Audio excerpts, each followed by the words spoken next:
Jean-Yves Chaplet, j'ai 60 ans de cette année, je suis ingénieur au CEA.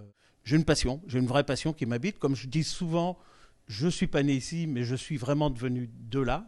Là, on est à un tournant. Je sais qu'on a plein de cartes en main, que je ne vais pas les énoncer, mais qui sont ce que j'appelle l'alignement de planète.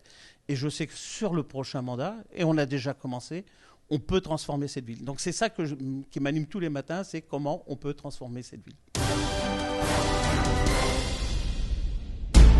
Monsieur Chaplet, bonjour. Bonjour. Merci d'avoir accepté cet exercice, d'être face à Objectif Gare. Vous êtes donc le maire sortant, d'hiver gauche jusque-là. Vous représentez la liste Bagnole 2020, si je ne me trompe pas. C'est bien ça. Et la première question qu'on avait envie de vous poser, c'était comment situez-vous votre liste aujourd'hui qui se présente à Bagnols-sur-Cèze pour les municipales à venir? C'est simple. Aujourd'hui, la liste qui se présente, que je vais avoir l'honneur de mener, c'est avant tout des gens dont le fil rouge est unique, qui relie toutes les personnes. J'ai réuni tout le monde hier soir. Le fil rouge, c'est est-ce que le Bagnole m'intéresse? Est-ce que je m'intéresse aux autres? Et c'est ça qui est le fil conducteur. C'est une liste divers, avec divers gauche, divers droite, diverses tendances, mais c'est pas ça. Il y a plus de gens qui viennent de la société civile, et surtout quand je vais diffuser cette liste, vous allez voir, ce sont des gens qui viennent soit d'un monde professionnel ouvert aux autres, soit d'un monde associatif. Voilà, c'est ça. La vraie chose, c'est ça. Bagnole m'intéresse, et je suis ouvert aux Bagnolaises et aux Bagnolais. Il y avait une polémique ou pas de votre éventuel soutien d'En Marche pour votre liste. Est-ce que vous pourriez clarifier les choses aujourd'hui? Vous avez parlé de société civile, vous avez parlé d'hiver gauche, d'hiver droite. On a le sentiment qu'on est dans le fil conducteur finalement de la République En Marche. Est-ce que c'est le cas? Non, mais je pense que c'est un débat qui n'intéresse personne. C'est-à-dire que globalement aujourd'hui, j'ai le soutien de la République En Marche, j'ai le soutien d'Agir, j'ai le soutien des radicaux. Enfin, mais c'est pas ça qui est important. Ce qui est important aujourd'hui, c'est qu'est-ce que Bagnole peut faire, comment on s'intéresse à Bagnole. Après, alors je le fais de tête comme ça. Je dois avoir 5 personnes qui viennent du PS, dont moi, je le cache pas. J'ai 2 personnes de l'UDI, je dois avoir 2 personnes d'Agir, je dois avoir un ancien du Parti communiste, et puis je dois avoir 4 Républiques En Marche. Mais c'est anecdotique, c'est pas ça qui est important. Ce qui est important, c'est comment on transforme cette ville et comment les gens s'investissent pour transformer cette ville. Après, ce débat-là n'est pas mon débat, et surtout, c'est prêter flanc à quelque chose qui vaut pas le coup, quoi. Alors nous sommes ici en plein centre-ville de Bagnols, sur la place Mallet, à la biscuiterie Au Petit Bonheur qui a ouvert il y a quelques semaines et qui a la gentillesse de nous accueillir aujourd'hui.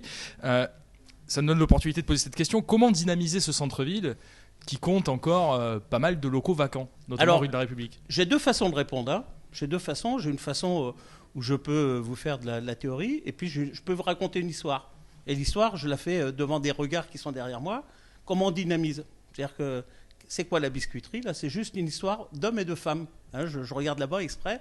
C'est un jour où je vais m'asseoir, parce que j'ai 2 rendez-vous qui s'annulent, je vais m'asseoir à Pôle emploi. J'ai 2 jeunes femmes qui viennent s'asseoir devant moi et qui me disent, voilà, on a un projet et j'y crois. Et après on déroule. Mais c'est juste avant tout une histoire d'hommes et de femmes qui se rencontrent.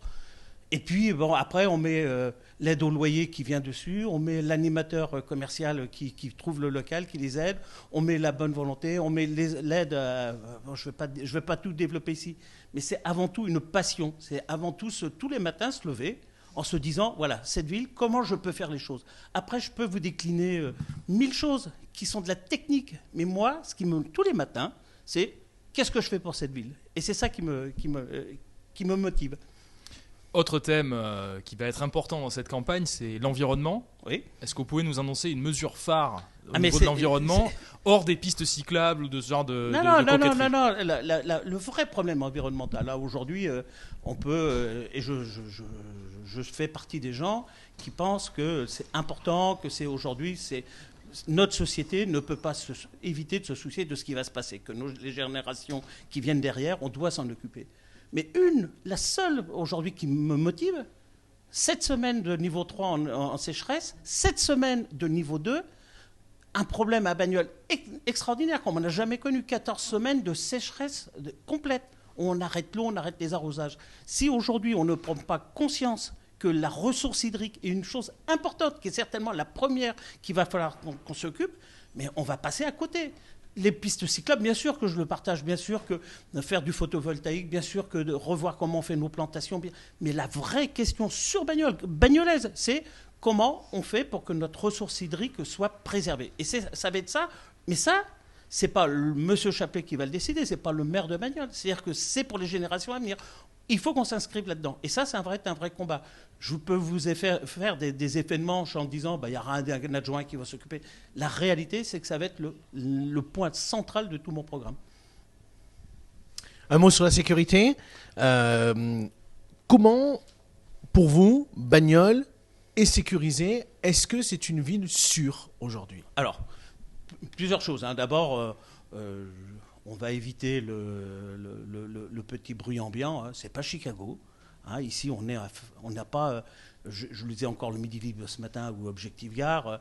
C'est pas des tirs de Kalachnikov. On va un petit peu tomber tout ça. Je pense que mes adversaires ont tendance à exagérer, mais il faut faire attention. On est quand même aux affaires. Quand on est aux affaires, il faut être sérieux.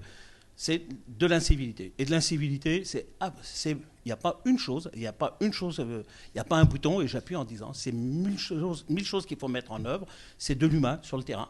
L'humain sur le terrain, c'est les médiateurs, mais c'est aussi le renforcement de la police municipale pour faire des équipes de nuit. C'est aussi... Ça fait partie de votre programme parce que c'est quelque chose qui est attendu. C'est plus parce que mon qu'aujourd'hui, par exemple, il n'y a pas d'équipe de nuit sur la police municipale. C'est plus que mon programme. Parce que si vous, avant-dernier conseil municipal, sur 2 ans, c'est 7 policiers municipaux. C'est pas pour faire 7 policiers municipaux supplémentaires. Sur les 2 ans à venir ou sur le mandat qui vient de passer? C'est pas pour faire joli, c'est pas pour dire on a 7 policiers. C'est justement pas. À partir du 1er juin, on va avoir une équipe de nuit de policiers municipaux. Mais c'est voulu. Je veux dire, on le sent que c'est une nécessité. C'est des médiateurs, mais c'est aussi du matériel. C'est-à-dire la vidéoprotection le CSU, le centre de supervision urbain, qui vient d'être rénové, qui a fait l'objet aussi d'articles dans l'Objectif Gare, mais c'est aussi le doublement des caméras qui a commencé, le caméra vidéo. C'est le commissariat de police qui a été refait. C'est tout. Je peux parler de l'armement. Enfin, c'est 1000 choses aujourd'hui qui se mettent. Vous considérez qu'aujourd'hui, tout cela a déjà porté ses fruits ou va porter ses fruits? Tout ça a porté ses fruits, et c'est pas moi qui le dis. Il suffit de prendre les chiffres de la préfecture et de voir les chiffres entre 2018 et 2019. Encore une fois, c'est pas mes chiffres, c'est les chiffres de l'État. Il suffit de les regarder. Voilà.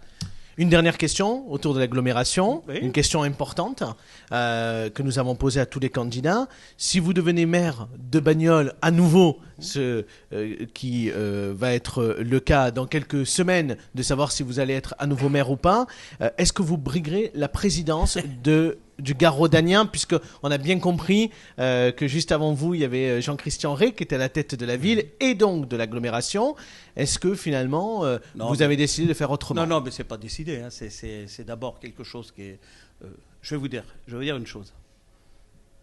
Tous les matins, je pose ma moto derrière la mairie, et je vais jusqu'à mon bureau, je chante ou je sifflote. C'est ma façon de faire.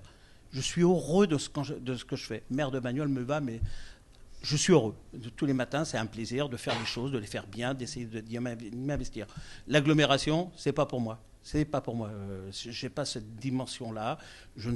Voilà, ça m'intéresse moins, donc il n'y a pas d'intérêt. Pourtant, il y a des enjeux économiques et des enjeux économiques qui auront un impact sur votre territoire. J'ai la chance d'avoir dans mon équipe quelqu'un qui est un bon président d'agglomération, qui est quelqu'un qui est mon ami, qui est quelqu'un avec qui j'ai fait un bout de parcours maintenant depuis 2008.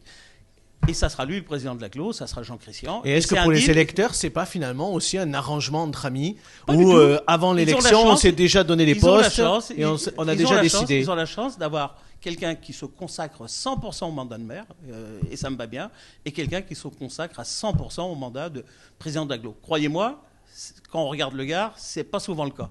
Et là, on a cette chance-là, profitons-en. Merci beaucoup pour cette interview. Merci. Quel est le nom officiel de l'école surnommée les Estousilles? Les Estousilles, c'est Célestin Freinet. Ah non, excusez-moi. Les Estousilles, c'est de l'autre côté, c'est Jean Massé. Non, attends. Vous êtes socialiste?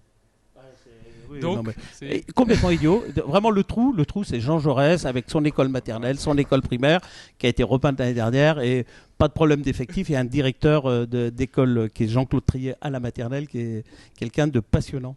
Voilà. Désolé pour le trou. Deuxième question. Où se trouve la Poulagière et la place Tamalou? Alors, la Poulagière et la place Tamalou, ça c'est une histoire bagnolaise. Dans cette ville, la Poulagière, il faut expliquer, hein, ça n'existe plus. Hein. Elle a failli s'appeler rue de Maréchal Pétain, machin.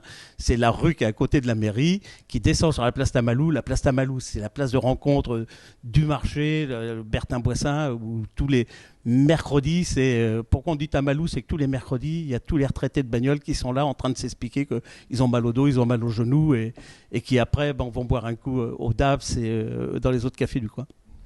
Merci Jean-Yves Chaplet.